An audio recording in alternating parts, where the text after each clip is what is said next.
Salut toi et bienvenue dans Questions Argentiques. Aujourd'hui, on va s'attaquer à une des questions les plus posées sur tous les forums et tous les groupes Facebook d'argentique. Quel scanner à pellicule choisir?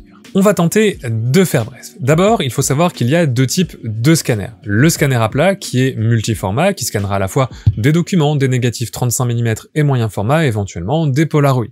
Et également des scanners dédiés qui, eux, ne scannent que du film. En général, ils sont réservés aux films 35 mm. Les scanners à plat sont plus polyvalents, en général moins chers, mais ce sont aussi ceux qui proposent la qualité d'image la moins bonne. À l'inverse, les scanners dédiés sont souvent uniquement dédiés au format 35 mm, ils sont donc plus spécialisés, ils sont également plus chers, mais vont fournir des fichiers plus qualitatifs que leurs homologues scanners à plat. Globalement, le choix de ton scanner va dépendre de deux grands critères. Ton budget et ce que tu vas faire de tes photos. Prenons deux exemples. Tu as peu de budget, tu cherches un scanner polyvalent pour scanner à la fois tes négatifs 35 mm, tes négatifs moyen format et éventuellement tes photos en instantané, voire tes tirages déjà réalisés par le labo. Achète dans ce cas-là le meilleur scanner à plat que ton budget puisse te permettre. Ce sera très certainement le V750 ou le V850 de chez Epson. Si au contraire tu fais beaucoup de tirages grand format ou que tu travailles pour des clients en argentique, notamment avec du 35 mm, que tu fais beaucoup de photos par an en 35 mm, ça peut valoir le coup d'investir dans un scanner dédié au format 35 mm. Il est surtout très important de garder en tête ce que tu fais de tes photos. Une numérisation d'un négatif 35 mm avec un scanner à plat d'entrée de gamme sera par exemple très suffisante si tu postes juste sur Instagram ou sur Facebook ou pour un partage en ligne de tes photos. Mais pas forcément si tu veux faire de grands tirages au-delà du 13-18, par exemple, là ça va commencer à poser problème et il va falloir se poser la question d'investir dans un scanner un petit peu plus coûteux et un petit peu plus spécialisé dans ce format-là. Si t'as ces questions bien en tête, pour te faciliter la vie et t'éviter la cacophonie de conseils sur les forums et les groupes Facebook, voici quelques recommandations de scanners selon des profils différents et tu trouveras bien évidemment tous les liens vers ces scanners dans la description de la vidéo. Le scanner qu'on va souvent te conseiller, c'est l'Epson V550 voire l'Epson V600 qui, à 200 € est un très bon scanner à tout faire. Pour une publication sur les réseaux sociaux et du petit tirage jusqu'au 13-18, c'est un très bon rapport qualité-prix et on le trouve également souvent sur le marché de l'occasion. C'est le scanner idéal si tu fais du 35 mm et du moyen format et que tu n'as pas beaucoup de budget, on peut en tirer quand même de très belles photos, même si ce ne sera pas au niveau d'un scan de labo ou d'un scanner plus spécialisé. C'est vraiment le scanner parfait pour l'amateur de photos argentiques. Si tu as un peu plus de budget ou que tu fais absolument que du 35 mm, je te conseille d'investir un petit peu plus, les 100 à 150 € de plus, sur un scanner dédié au 35 mm.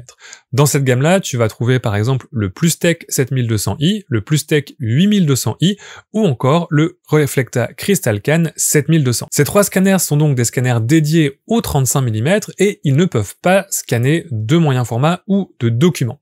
Cependant, ils compensent cette spécialisation et ce manque de polyvalence par une bien meilleure qualité d'image que les scanners à plat. Ce sera donc parfait si tu veux faire des tirages un petit peu plus grands ou si tu cherches une qualité d'image et une définition d'image un petit peu meilleure qu'avec un scanner à plat.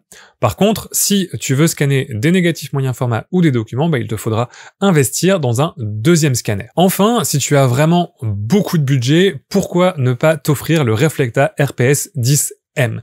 C'est la Rolls des scanners modernes. Avancement automatique du film, autofocus, résolution optique permettant des tirages jusqu'au 50-70. Si tu as les 850 € à dépenser dans un scanner dédié spécialement pour le 35 mm, on ne fait pas mieux aujourd'hui. Pour un peu moins cher, tu as également le ProScan 10T de la même marque de chez Reflecta qui possède le même capteur mais sans autofocus ni avancement automatique du film. À noter que ces deux scanners sont également des scanners uniquement dédiés au 35 mm et que tu ne pourras pas scanner de négatifs plus grands en moyen format ou de documents avec ces scanners. Il existe aussi beaucoup de scanners d'occasion de très bonne qualité comme les Kodak Pacon ou les Nikon Coolscan, mais ils sont de plus en plus recherchés, ils coûtent de plus en plus cher et leur utilisation est parfois un petit peu compliquée avec des systèmes et des ordinateurs plus récents. De même, je n'ai pas évoqué les scanners d'Hasselblad dont les prix se rapprochent plutôt de ceux d'une petite voiture citadine que d'un équipement photographique, mais si t'as le budget, fais-toi plaisir, ce sont bien évidemment d'excellents choix. En conclusion, pour bien choisir ton scanner, il faut surtout réfléchir à son utilisation et à la destination des photos. Parfois, il vaut mieux économiser un peu pour un modèle supérieur qui va te donner une meilleure qualité d'image, mais ce n'est pas forcément le cas pour tout le monde. Si tu as une utilisation amateur et que tu fais vraiment de l'argentique en passant que le scanner est juste pour amortir un peu tes coûts et éviter de passer tout le temps par ton labo, un Epson V500 ou V600 voire V750 si tu as un peu plus de budget est vraiment un bon investissement. De mon côté, je passe par 2 scanners, j'ai un Reflecta RPS et un Epson V550, mais j'ai des besoins très particuliers du fait de mon activité professionnelle en photographie argentique. Dans cette vidéo, je suis resté très en surface, mais il y a déjà pas mal de vidéos qui évoquent la question de la numérisation des pellicules sur la chaîne. Tu trouveras la playlist avec tout ça dans la description. Sache aussi que je suis en train de préparer une formation payante sur le scan et la numérisation de pellicules avec beaucoup plus de détails, exactement pareil. Quand elle sera prête, elle sera dans la description de cette vidéo. Malgré tout, j'espère t'avoir aidé un petit peu à faire tes premiers pas et à t'y voir plus clair dans la jungle des scanners. Si tu as d'autres questions argentiques, n'hésite pas à les poser dans les commentaires pour peut-être une réponse dans de prochains épisodes. De mon côté, je te dis à la prochaine et d'ici là, bonne photo!